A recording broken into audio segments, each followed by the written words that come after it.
The air is thick with fear, dust, smoke, and dread. In basements across Tel Aviv and Tehran, families huddle in darkness listening to the sounds of war above. Sirens wail, then the earth-shaking booms follow. Children cry, mothers hold them close, terror everywhere. This is not a movie. This is June 17, 2025. The night sky is on fire, missiles streak overhead, some intercepted in bursts of orange, others breaking through. When they land, chaos erupts. Homes and offices become ruins.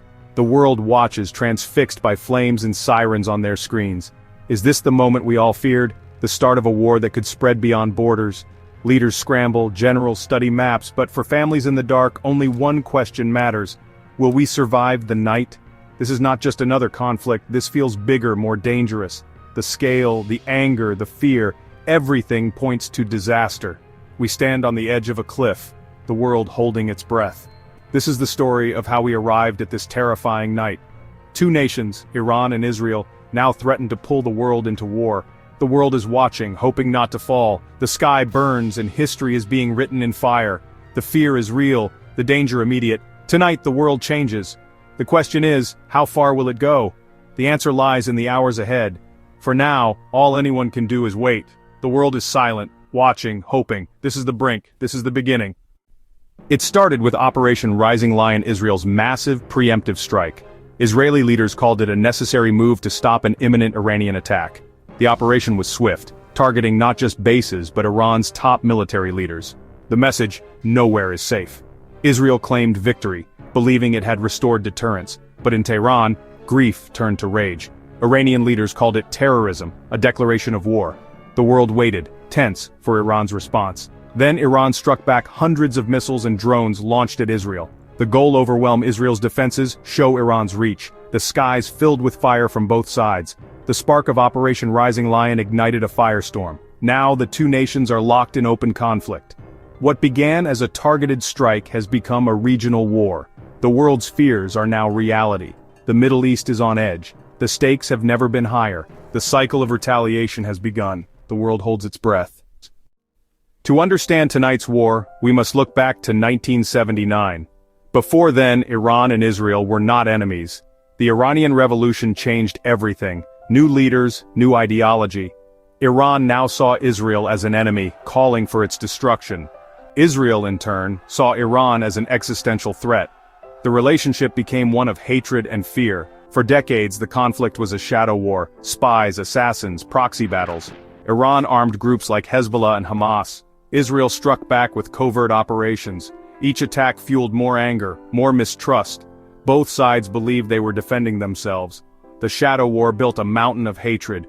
Over time, the danger grew. Every secret battle brought the two closer to open war. Now, the shadows are gone. The rivalry is out in the open, more dangerous than ever. Decades of fear and violence have led to this moment. The embers of history have become a raging fire.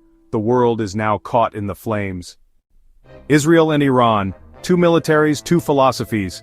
Israel small, high-tech, precise. Its air force and intelligence are world-class, its Iron Dome legendary. Every soldier is highly trained, speed and accuracy are its strengths. But even the best shield can be overwhelmed. Iran large, numerous, resilient. Its strength is in missiles, drones, and a vast network of regional allies. Iran's strategy, overwhelm with numbers, open new fronts, stretch Israel thin. The ring of fire surrounds Israel, forcing it to fight on many fronts. It's quality versus quantity, technology versus numbers. Both sides have strengths and vulnerabilities. This is a clash of military philosophies with the fate of the region at stake. The outcome is uncertain. One word haunts this conflict: nuclear. Iran insists its nuclear program is peaceful. Israel and the West fear otherwise. Israel, believed to have nuclear weapons, sees a nuclear Iran as an existential threat. Both sides are at the nuclear threshold. If either feels cornered, the unthinkable could happen. The world dreads escalation. One nuclear strike would be catastrophic. The stakes, not just cities but the future of humanity. Every missile brings us closer to disaster. The world waits, terrified of the next step. This is the ultimate danger. This war is a global crisis. The US stands firmly with Israel. Its military presence in the region unmistakable. Russia and China back Iran, seeking to counter US influence. Each power has its own interests. Oil, strategy, prestige. The risk of regional war becoming a global one, with superpowers drawn in. The Middle East is now a chessboard for the world's mightiest nations. The stakes are nothing less than global stability. In the end, war is about people. Behind every explosion, a family is shattered. Children grow up in fear, their futures stolen. Hospitals overflow. Doctors make impossible choices. Refugees flee with nothing, searching for safety. Every family has a story of loss. The human cost is immeasurable. As the world debates, ordinary people pay the price. We must not forget the faces in the dust, the tears in the dark. This is the true story of war.